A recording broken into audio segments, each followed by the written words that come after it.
or in the legislature or in the courts.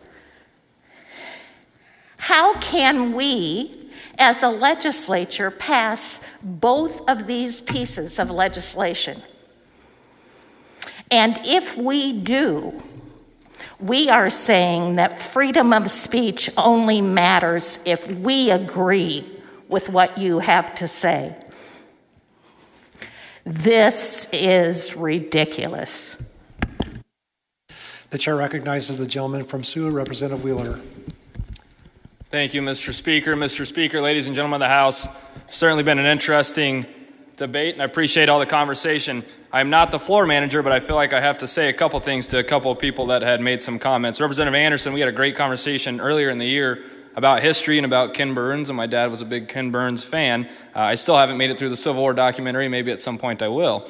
But you did state some different things that I don't quite agree with, and on presenting how our founders basically viewed the issue of universal truths. Frederick Douglass and Martin Luther King Jr. used our founding documents and the truths that our founders had to basically argue their points. Right? Frederick Douglass called the Constitution a glorious legal document. Representative Wilborn, Glory was actually my dad's favorite movie. When he passed away, we found in his case of keepsakes the original VHS tape that he bought of it. I probably watched it 10 times with him growing up. Great movie. Representative Wessel Krischel, I'm not going to ask you to yield, but I found it very interesting when you stated that you had prejudices and biases. I'd be curious if sometime you'd be willing to share those with the body. You also talked about the resume study, the famous resume study from 2004 on names, right? They use Jamal, they use Lakeisha, they use Greg, and they use Emily.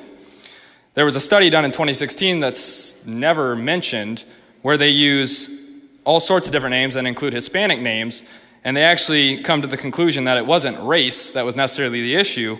It was basically socioeconomic confounds. Representative Pritchard, you quoted the Bible. Representative Pritchard, we can't teach the Bible as devotional in schools. Dr. Quirrell Swain, an African-American retired professor of political science and law at Vanderbilt University and one of the great minds of today, recently wrote in an article for the 1776 Unites Project, which is led by predominantly African-American historians and scholars, wrote, "Critical race theory assumes that racism is permanent and affects every aspect of society, including political, economic, social, and religious institutions. Its purpose is to divide the world into white oppressors and non-white victims. Instead of traditional forms of knowledge, it holds up personal narratives of marginalized minority victim groups, as she puts in quotes, such as blacks, Hispanics, and Asians, as evidence considered irrefutable by nature of the dishonesty of their mostly white heterosexual oppressors. The ultimate goal of this theory's proponents is to remake society so that the victim class eventually displaces the oppressors and becomes the new ruling class," unquote. Racism and sexism are wrong. I don't know of anybody in my life that has argued otherwise. In my personal beliefs, it is considered a sin because it violates Scripture's clear message that we are all made in the image of God and we are all of one blood. I'm not here to preach. I'm simply telling you and showing you where my bearings are on this issue. Critical race theory, which is oftentimes used to promote anti-racism, as Representative Wessel Krischel continued to allow to, and to make an argument for people to not ignore racism, is actually itself racist. It is cultural Marxism. It paints one group of people due to something they can't control, such as their skin or their gender, as oppressors, and other groups of people, due to something they can't control, such as their skin or their gender, as the oppressed. There is no room or opportunity for looking at the content of people's characters or other factors, just skin color or gender. Are we really okay with this being used in trainings or curriculums on the taxpayer's dime? Critical race theory and its associated works come from a number of different angles. Nicole Hannah-Jones, who wrote a very famous essay on this issue essentially, has a number of quotes, and I'm going to read 3 of them, that give examples as to why this is so divisive, factually and historically inaccurate.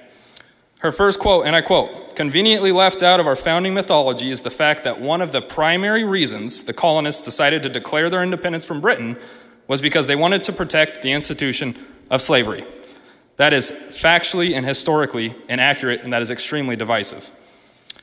A later quote in her essay, she states, "Anti-black racism runs in the very DNA of this country, as does the belief, so well articulated by Lincoln, that is Abraham Lincoln, that black people are the obstacle to national unity," painting America and Abraham Lincoln as garden variety racists. Her third quote, to show that this isn't just white people necessarily, she states, "It is a truly American irony that some Asian Americans among the groups able to immigrate to the United States because of the black civil rights struggle are now suing universities to end programs designed to help the descendants of the enslaved," unquote.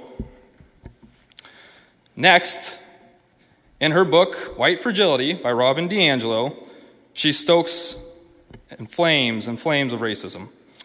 It is a New York Times bestseller. DiAngelo has been paid high sums of money to lead diversity trainings for corporations and to speak at universities around the country. In her book, she states, "The U.S. economy was based on the abduction and enslavement of African people, the displacement and genocide of indigenous people, and the annexation of Mexican lands." She later states, "Being perceived as white carries more than a mere racial classification. It is a social and institutional status and identity imbued with legal and political, economic and social right and privileges that are denied by others," unquote. If you think I'm lying, I haven't read the full book. I have her book here with some other quotes too that are quite egregious.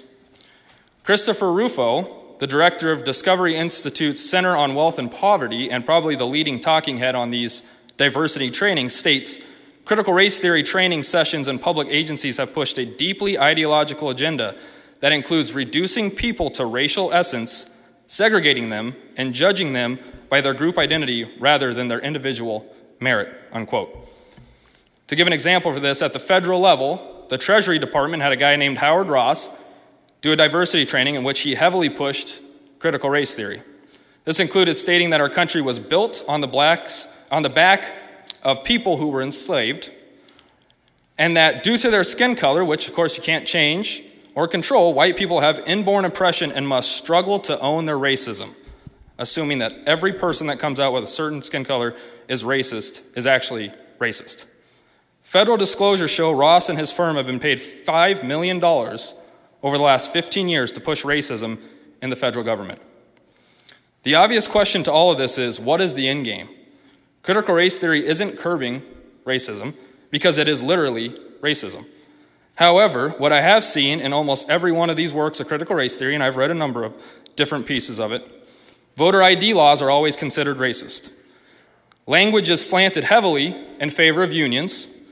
Raising the minimum wage is argued for, and one of the only education solutions proposed is massive increases in funding for public schools. I have yet to see a solution proposed that is slanted towards a conservative view on an issue. Mr. Speaker, America is not a perfect nation. We have some ugly things in our past.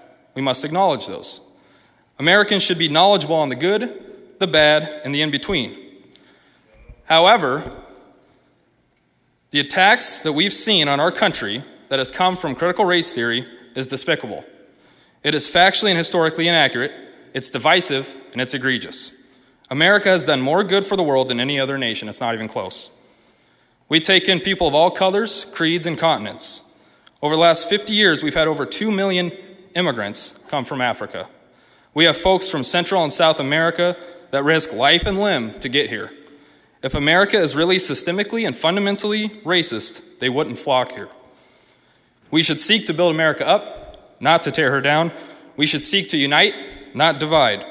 Critical race theory aims to make the story of our country as one of being of racism, bigotry, and slavery.